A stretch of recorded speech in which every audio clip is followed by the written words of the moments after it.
Strata 9, Immersion V1, Loins and Lust, Limerence. Limerence is a uniquely human phenomenon that new lovers, potential lovers, and sometimes even strangers, may experience. Limerence is a state of mind, not solely romantic, that typically includes persistent, sometimes depressing thoughts, and a deep yearning for the object of one's affection. It can be easily confused with love. Often human beings can find themselves addicted to these obsessive feelings and can easily be overwhelmed by adoration for another human being. Limerence cannot be turned on and off like a machine. It can come from nowhere and disappear without logic.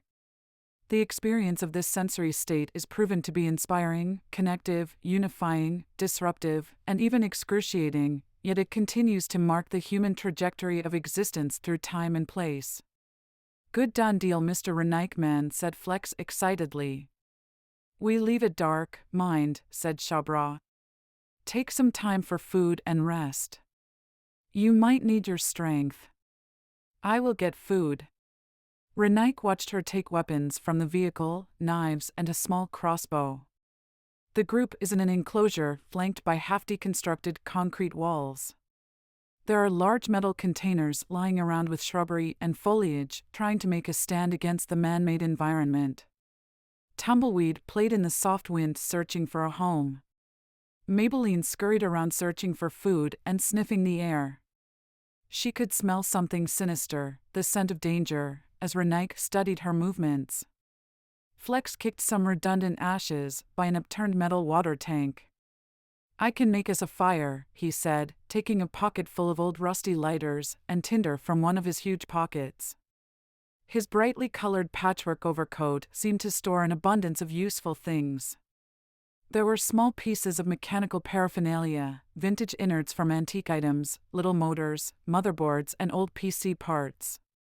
There were secret pockets and compartments for weapons, and a waterproof lining held everything together. "Do you take this stuff everywhere you go?" asked Renik. "Yes siree, some days man done gotta make swapsy trade. And other days, well, there are enemies and they kill for the fun of it. Everything has a use in the zones, brother. You learn that quick here." Maybelline found a water flow from a pipe tucked in the grass and took a long drink. Renik began to pace. "Shabra is taking her time," he said, standing near the opening of the enclosure. "She'll come, she is huntin', 'tis all my friend." "You got attached already?" Renik stared at Flex and mumbled, "We need that ride." Then he checked the POS, whose signal was intermittent. What are the signs of being attracted to somebody? The POS took a moment to compile a response. "Do you mean human responses?"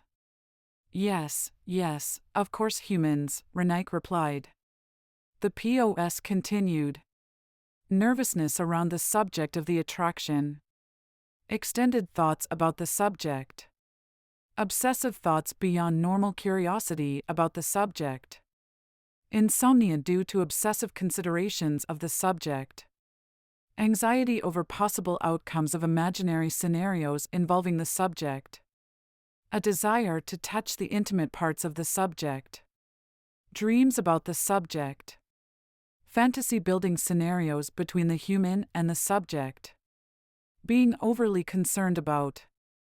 "Enough," said Renik, irritated with the voice in his head. Finally, Shabra returned.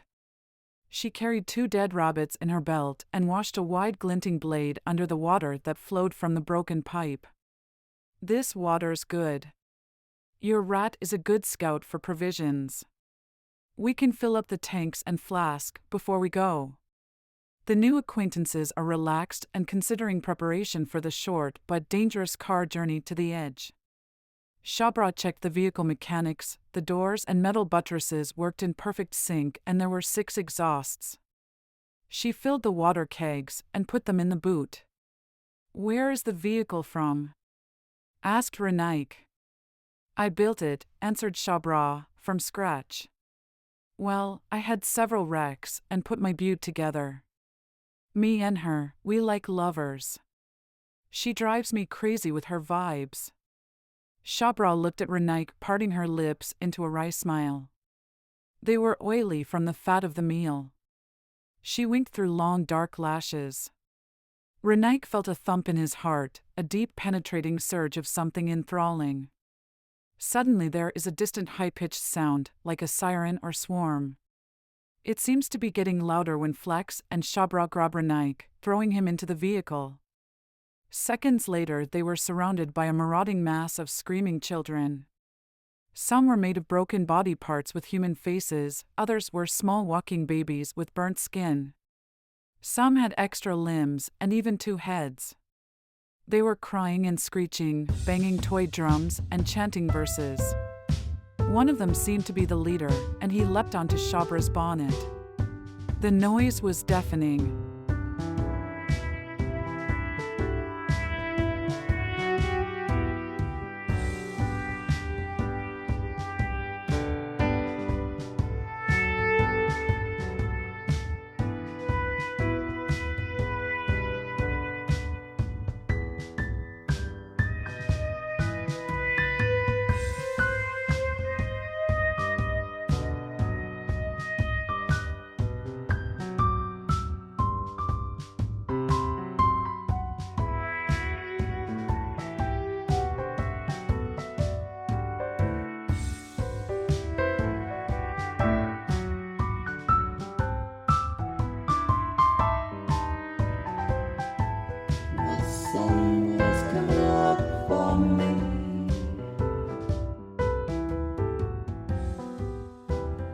The breeze on my knees felt like velveteen, felt like velveteen,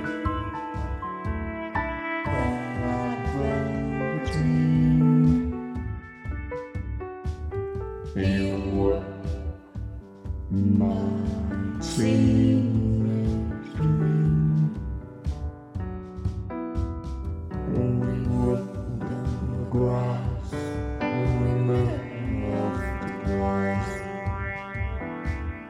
my head recalls you so profound.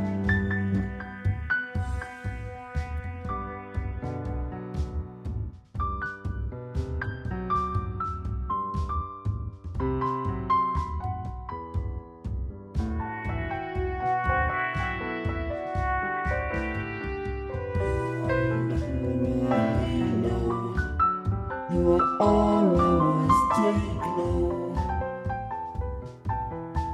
We used to share clothes like secrets and codes. You're too big, and I'm too bold.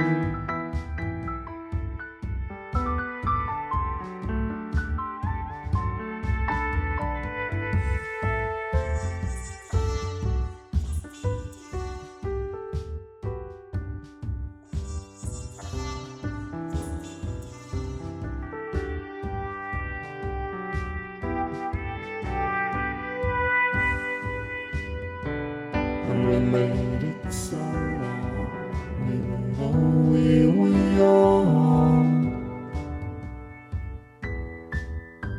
Now we are older, words sound vulgar. I can't let you leave, can't manage the squeeze. I need you to stay. Just one more day. Your breath on my knees feels like velveteen. Your breath on my knees feels like velveteen. You're always taken. I don't want you to go. I need you to stay. Just one more day. Your breath on my knees feels like velveteen. Your aura's take low.